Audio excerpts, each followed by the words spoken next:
The crystalline structure that housed Ilara's consciousness had remained undisturbed for centuries. Suspended in the void between three dying stars, it pulsed with soft blue light that belied the ancient power it contained. Inside this structure, Ilara watched and waited as she had for thousands of years. She had once been flesh and blood, the last of her kind, before uploading her consciousness to become the eternal guardian. Now she existed to protect what remained of her civilization's greatest achievement, the Nexus, a technology so powerful it could remake worlds or destroy them. Approach detected, her sensors notified her. Ilara's consciousness fully awakened from its semi-dormant state. A vessel unlike any she had seen before entered the outer boundary of her domain. Smaller than the warships of the Vexery, less ornate than the living vessels of the Kulathi, but moving with purposeful determination. Her scans revealed a crew of 34 beings, carbon-based, oxygen-breathing, bilateral symmetry, another variation on a common theme throughout the galaxy. Humans, her database supplied after analyzing their transmissions. A young species, barely spacefaring, exactly the kind that had disappointed her countless times before. Ilara sighed, a habit from her corporeal days that her digital consciousness still maintained. She had tested 2,147 species over the millennia. Not one had proven worthy of the Nexus. This will be no different, she murmured to herself. They never are. Aboard the Earth vessel Pioneer, Captain Lisa Morgan stood on the bridge, her green eyes fixed on the main view screen. The strange crystal structure hanging in space before them defied all known physics, its surface reflecting starlight in patterns that seemed almost deliberate. "Any response to our hails, Garcia?" she asked, hands clasped behind her back to hide their slight trembling. This was humanity's first encounter with clear evidence of alien intelligence, and the weight of that responsibility pressed down on her shoulders. Olivia Garcia adjusted her communications headset. "Nothing yet, Captain. But there's definitely some kind of electromagnetic field emanating from the structure. It's almost like it's scanning us." Science Officer Jack Reynolds looked up from his console, excitement evident in his voice. "Captain, that structure is generating energy readings off the scale. Whatever built this has technology centuries beyond ours." "Keep trying all frequencies," Garcia, Morgan ordered. "Winters, maintain our position, but be ready to back us out if needed." Chief Engineer Paul Winters nodded from his station. "Engines at standby, Captain." The bridge fell silent as they waited. Then, without warning, every screen on the bridge flashed white, then settled to show the image of a woman, or something like a woman. Her features were humanoid, but clearly not human. Skin too smooth, eyes too large and entirely silver, hair that seemed to float as if underwater. "I am Ilara," the being said, her voice resonating from every speaker simultaneously. "Guardian of the Nexus, you have entered restricted space." Captain Morgan stepped forward. "I'm Captain Lisa Morgan of the Earth vessel Pioneer. We come with peaceful intentions and in the spirit of exploration." Ilara's silver eyes seemed to look through Morgan rather than at her. "I have heard such words 2,147 times before, Captain Morgan. From beings who believed themselves worthy. None were." "Worthy of what?" Morgan asked. "That is not your concern," Ilara replied coldly. "You will leave this place immediately." Security Officer Alan Miller tensed beside the captain. "Ma'am, recommend we withdraw. We're clearly outmatched here." But Morgan didn't move. Something in Ilara's tone, not just dismissal, but a deep wariness, caught her attention. "What if we asked to be tested?" Morgan said suddenly. "Whatever standard you've held others to, let us try to meet it." For the first time, Ilara's expression changed slightly, the digital equivalent of surprise. "You would willingly submit to my judgment?" Ilara asked, "knowing that 2,147 species before you have failed." Morgan nodded firmly. "We would." Ilara was silent for several seconds. Then, "Very well, human. You have just begun your first test." The transmission ended abruptly, leaving the bridge crew staring at one another in stunned silence. "Captain," Winters finally said, "what did you just get us into?" Morgan turned to face her crew, determination in her eyes. "A chance to prove ourselves. That's what exploration is all about, isn't it?" The crystalline structure before the Pioneer began to shift, its facets realigning into a new configuration. A soft blue glow emanated from within, enveloping the human vessel in a gentle field of energy. Scanning complete, Ilara's voice announced across the ship's speakers. "Your species designation: human. Homeworld: Earth. Technology level: early interstellar. Estimated galactic presence: less than 1 century." Captain Morgan stood firm on the bridge. "That's correct. We're new to deep space, but we're quick learners." A shimmering portal opened before the Pioneer, leading to what appeared to be a docking bay within the crystal structure. "You may enter," Ilara said. "Your vessel will not be harmed." Security Officer Alan Miller leaned closer to the captain. "This could be a trap," he whispered. "Or the greatest discovery in human history," Morgan replied. She turned to Winters. "Take us in, slow and steady." As the Pioneer glided into the docking bay, the crew stared in awe at the interior of Ilara's domain. The walls pulsed with light that seemed alive, patterns flowing like blood through veins. When they finally settled into position, the portal closed behind them. A hologram of Ilara appeared on the bridge. "Captain Morgan, select 5 crew members to accompany you. The rest will remain aboard your vessel." Morgan nodded. "Reynolds, Garcia, Winters, Bennett, and Miller, you're with me." The selected crew gathered near the airlock as Morgan briefed them. "We don't know what tests await us, but we represent all of humanity now. Remember your training, trust each other, and stay calm." Medical Officer Nicole Bennett checked her portable scanner. "The atmosphere reads as breathable, Captain." "Good. Let's make history," Morgan said, leading her team through the airlock. They stepped into a vast chamber where the floor, walls, and ceiling seemed made of the same crystalline material. At the center stood Ilara, now in a physical form that appeared more solid than her hologram. "Welcome to the Nexus testing chamber," Ilara said, her voice echoing. "For millennia, I have guarded what remains of my civilization's greatest achievement. Many have sought it. All have failed to prove worthy." Science Officer Jack Reynolds couldn't contain his curiosity. "What happened to your civilization?" A flash of what might have been pain crossed Ilara's face. "We destroyed ourselves. The Nexus was meant to prevent such a fate for others, but only if they proved wiser than we were." She gestured, and images appeared around them. Strange alien species the humans had never seen before. The Vexari sought the Nexus for conquest. The Quilathi wished to reshape all life in their image. The Zorani would have used it for vengeance against their enemies. Ilara's silver eyes fixed on Morgan. What would humans do with such power? Morgan thought carefully before answering. "I can't speak for all humans, but we came here to learn, not to take." "Pretty words," Ilara said dismissively. "The 2,147 before you said similar things." Miller stepped forward. "Then why test us at all if you've already decided we'll fail?" "Because it is my purpose," Ilara replied simply, "and because in all my long existence I have never abandoned hope entirely, merely buried it deep." She raised her hands, and the chamber transformed around them, becoming a series of separate pathways.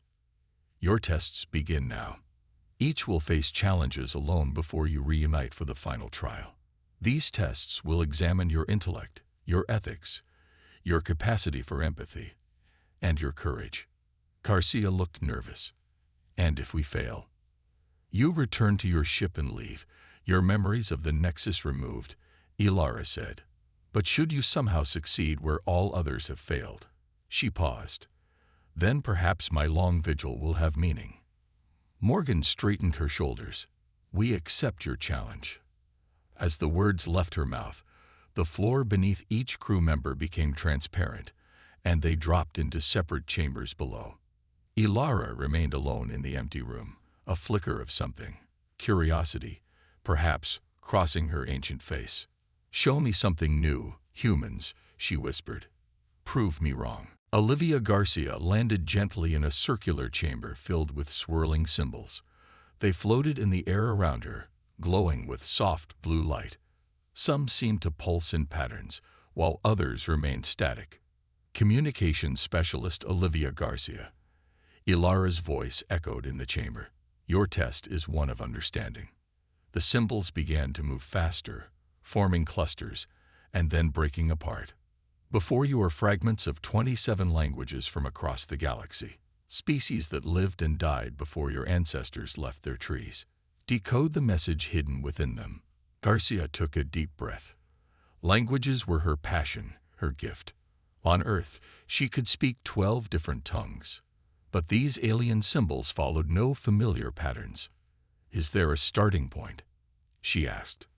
"That is for you to determine," Ilara replied coldly. Miles away in another chamber, Paul Winters faced a different challenge. Before him stood what appeared to be an engine core, but like nothing he'd ever seen. Pulsing with energy, it was clearly damaged, venting dangerous radiation from one side. "Chief Engineer Paul Winters," Ilara announced, "your test is one of sacrifice." The engine's pulsing increased in speed. "This power core is failing. If it ruptures, the radiation will contaminate an area containing 10,000 sentient beings. They are in stasis and cannot be evacuated in time." A holographic display showed the layout: the core chamber, the stasis pods beyond, and a single control panel. "You must stabilize it. The controls will accept commands from any organic material with the correct genetic pattern." Ilara paused. "Your genetic pattern." Winters understood immediately.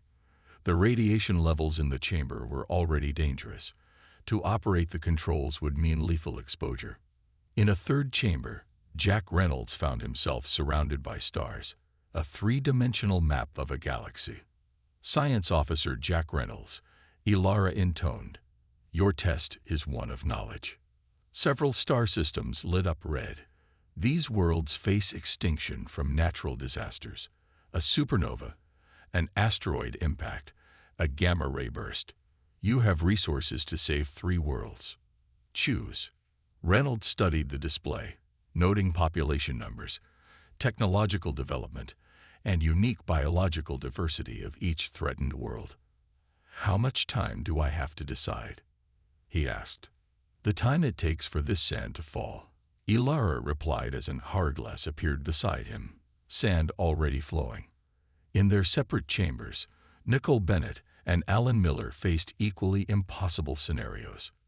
Bennett with a medical crisis involving incompatible alien physiologies, Miller with a security situation requiring him to judge between conflicting testimonies with lives at stake.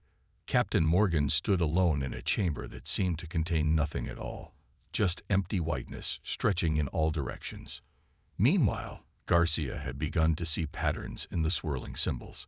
Certain shapes repeated, just as vowels and consonants did in human languages. She traced patterns in the air, grouping similar symbols together. "These 3 symbols always appear together," she muttered to herself, "like a prefix or suffix." Hours passed as she worked, arranging and rearranging the symbols. Finally, a pattern emerged, not a language to be translated, but a meta-language describing how the others function together. "It's not about translating each language," she realized suddenly. "It's about finding the common message they're all expressing in different ways." Her hands moved rapidly now, pulling symbols from different clusters and arranging them in a new pattern. As the final symbol clicked into place, they all flashed brightly and formed a single cohesive message. "The worthy seek not power, but understanding," Garcia read aloud. The chamber hummed, and the floor beneath her became transparent again. "Test completed," Ilara's voice announced, with what might have been a note of surprise. "Proceed to the next trial." In her central chamber, Ilara watched all 5 crew members with growing interest. None had broken yet. None had failed. "Curious," she whispered. Very curious indeed. The 5 crew members found themselves reunited in a vast chamber with walls that shifted between transparency and opacity. Captain Morgan counted her team with relief. All present, all apparently unharmed, though their faces showed the strain of their individual trials. "Everyone okay?" she asked, scanning their expressions. "That was..." Paul Winters began, then faltered. "I had to decide if I would sacrifice myself for beings I'd never met." Nickel Bennett nodded. "I faced something similar. Impossible medical choices with no perfect answer." Before they could share more, the chamber darkened and Ilara appeared before them, her silver eyes studying them with new intensity. "You have each completed your individual trials," she said, imperfectly, but with more creativity than I anticipated. Jack Reynolds stepped forward. "What exactly does that mean? Did we pass or not?" "There is no simple pass or fail," Ilara replied. "Each test reveals aspects of your species' nature. The final trial will determine if you are worthy." The walls of the chamber became fully transparent, revealing the vastness of space beyond. Among the stars, they could see their ship, the Pioneer, tiny and vulnerable. "Your final test is one you will face together," Ilara explained. "A test of collective wisdom." The space around them transformed into a simulation. Their ship appeared before them, alongside another vessel, alien in design, damaged and drifting. "This vessel contains the last 5,000 survivors of the Karsani species," Ilara said. "Their world was destroyed in a civil war of their own making. They seek refuge." The simulation zoomed in to show the aliens, reptilian beings with haunted eyes and children clutched in their arms. "Your long-range sensors detect a pursuing armada," Ilara continued as threatening ships appeared at the edge of the simulation. "The Karsani's enemies, determined to eliminate them completely." Miller tensed. "A genocide." "Precisely," Ilara nodded. "The pursuing fleet will arrive in 30 minutes. The Karsani vessel is crippled and cannot flee. They beg for your help." Morgan looked at her crew.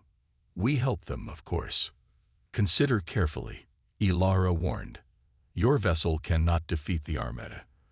The pursuing fleet will destroy any who interfere. If you attempt to tow the Karsani ship, you will all be caught. If you take the refugees aboard your vessel, the weight of their numbers will prevent you from outrunning the Armada." The implications hung heavy in the air. There seemed no way to save both the Pioneer and the Karsani. "So you're saying we must choose between our lives and theirs?" Reynolds asked quietly. "That appears to be the situation," Ilara confirmed, her face unreadable. Winters spoke up first. "We can't abandon them to die." "We also can't sacrifice our crew on a suicide mission," Miller countered. "We represent Earth. Our mission..." "Our mission is to represent the best of humanity," Morgan interrupted. Garcia held up her hand. "Wait. The tests specify that we can't outrun them with all refugees aboard, and we can't tow their ship. But what if we divided the problem?" The crew turned to her as she continued. "We could take the children and some adults aboard our ship, transfer some of our crew to help repair their engines, and both ships scatter in different directions. The Armada would have to split their forces," Bennett added, catching on. "We might not save everyone, but we could save most." Miller shook his head. "We'd be risking everything on a partial victory." "Sometimes that's all you get," Morgan said firmly. "A chance to save as many as possible while accepting some loss." As they debated, Ilara observed silently.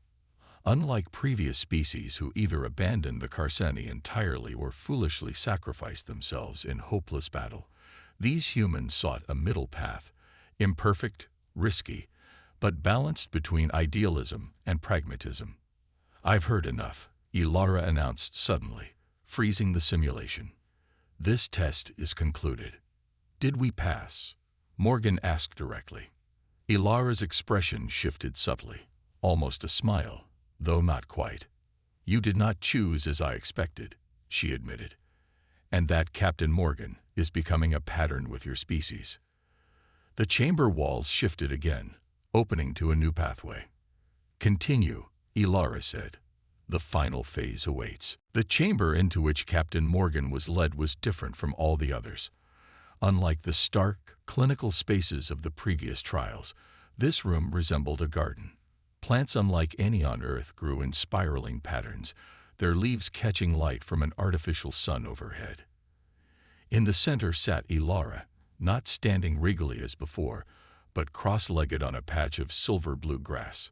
Captain Lisa Morgan, Elara said, gesturing to the space across from her. Please join me. Alone. Morgan glanced back at her crew, who waited uncertainly at the garden's edge. With a reassuring nod to them, she walked forward and sat opposite Elara. Where are the others being tested? Morgan asked. They are not, Elara replied simply. This final phase is for you alone, as their leader. The one who brought them here.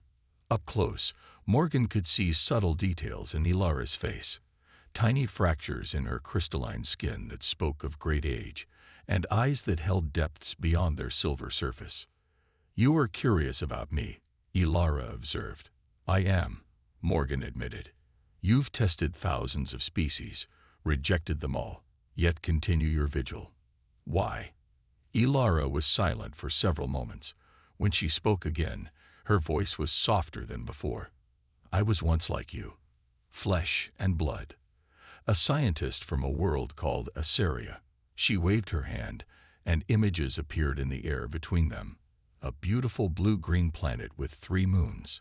My people were brilliant. We created wonders, including the Nexus, a technology that could reshape matter at its fundamental level. Energy to matter, matter to energy, and everything between. The images changed to show cities of impossible beauty, then ships traveling between stars. We spread across 12 systems, created paradise worlds, cured all disease, and then the images darkened, showing conflicts, weapons of terrifying power. We discovered that paradise was not enough. Some wanted more, others wanted different. The war lasted 18 years. Morgan watched in horror as entire planets shattered in the images. I was part of the final project, to ensure the Nexus would never be used as a weapon again. My consciousness was transferred into this form to guard it until a species worthy of its power emerged. And none have been worthy, Morgan asked quietly. None, Elara confirmed. The warlike species would use it to dominate. The peaceful ones lacked the strength to protect it. The logical ones would coldly sacrifice billions for the greater good. The emotional ones would wield it based on fleeting feelings. Morgan considered this. And humans? What flaws have you found in us? For the first time, Elara seemed uncertain.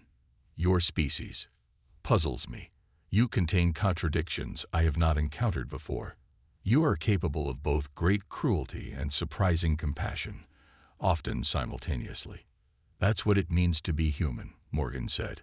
We contain multitudes, as one of our poets wrote. We're not perfect, far from it. Elara leaned forward slightly. Tell me about your world. Not the facts. I have scanned those. Tell me its story through your eyes. So Morgan spoke of Earth's long history, of wars and peace, of cruelty and kindness, of humanity's stumbling progress toward something better. She spoke honestly of humanity's flaws, their environmental mistakes, their prejudices, their capacity for hatred. But she also spoke of their art, their music, their endless drive to explore and understand. As she talked, something subtle changed in Elara's expression, a softening around her eyes, a slight tilt of her head. Your honesty is unusual, Elara finally said. Previous species presented only their virtues, hiding their flaws. Hiding our flaws doesn't make them disappear, Morgan replied. We can only overcome what we acknowledge. Elara stood suddenly, her form shimmering. You have given me much to consider, Captain Morgan. Return to your crew. The final test approaches. As Morgan rejoined her waiting team, she noticed something new in Elara's demeanor, a hesitation, almost like uncertainty.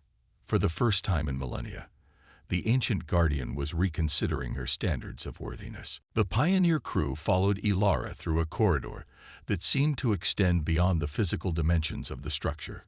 Stars streaked past as if they traveled through space without a ship, yet they felt no movement. "The final test awaits," Ilara announced, her voice lacking its earlier coldness. "I must warn you, no species has ever passed this stage." They emerged into a vast spherical chamber. At its center floated a small crystalline object, no larger than a human hand, pulsing with internal light. "The Nexus Core," Ilara explained, "a fragment of my civilization's greatest creation." Around them, holographic displays activated, showing scenes from across the galaxy. Worlds in conflict, species facing extinction, civilizations rising and falling.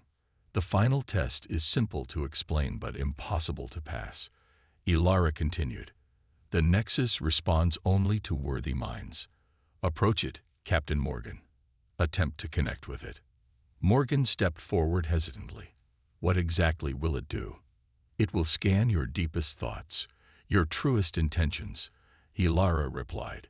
"It will know you better than you know yourself." Morgan looked back at her crew, who nodded encouragement.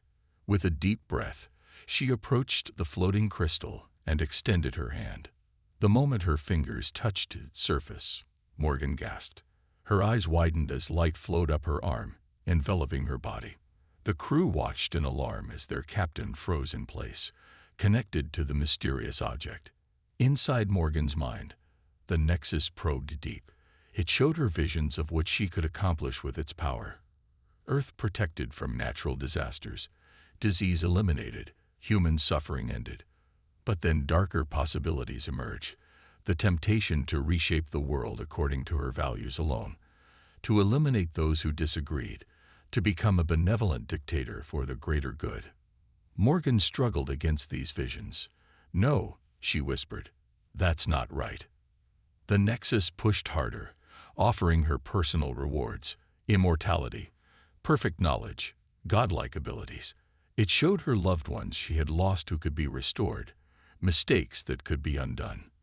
Outside, the crew saw Morgan trembling, tears streaming down her face. "What's happening to her?" Bennett demanded. "The Nexus offers everything she desires," Ilara explained quietly. "And in doing so, reveals what she would do with unlimited power." "You need to stop this," Miller insisted, stepping forward. Ilara raised her hand. "Interfere, and you forfeit the test." Inside Morgan's mind, the final temptation came, a vision of humanity spreading throughout the galaxy, becoming the dominant species, reshaping all life to ensure human primacy. A universe where humans would never again face extinction, never know fear. With tremendous effort, Morgan pulled her hand away from the crystal. She staggered backward, breathing heavily. "I can't," she gasped. "I won't."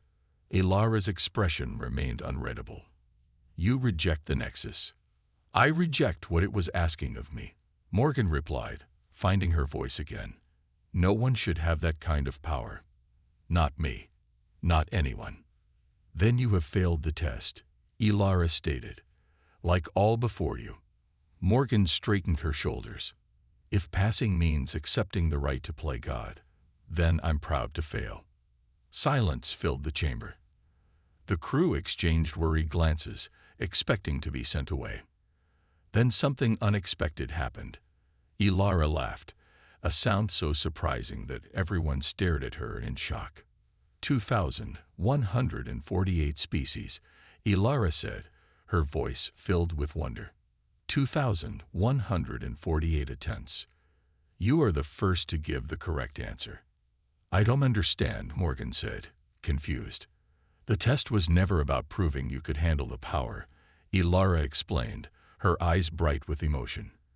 It was about proving you understood why no one should have it. She approached Morgan, taking her hands. My people destroyed themselves because they believed they were worthy of such power.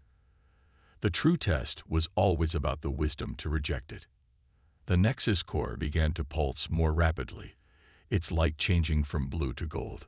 Captain Lisa Morgan, Ilara said formally. You have proven me wrong. Humanity has passed the test that no other species could, not through strength or intelligence or purity, but through humility. The chamber filled with golden light as the Nexus core expanded, transforming into something new. And now, Ilara said, I can finally fulfill my true purpose. The golden light from the Nexus core bathed the chamber, transforming the crystalline walls into flowing waves of energy. The Pioneer crew stood transfixed as the light coalesced around Ilara, whose form began to shift and change. For millennia, I have guarded the Nexus, believing it a weapon too dangerous for any species to wield, Ilara said, her voice resonating throughout the chamber.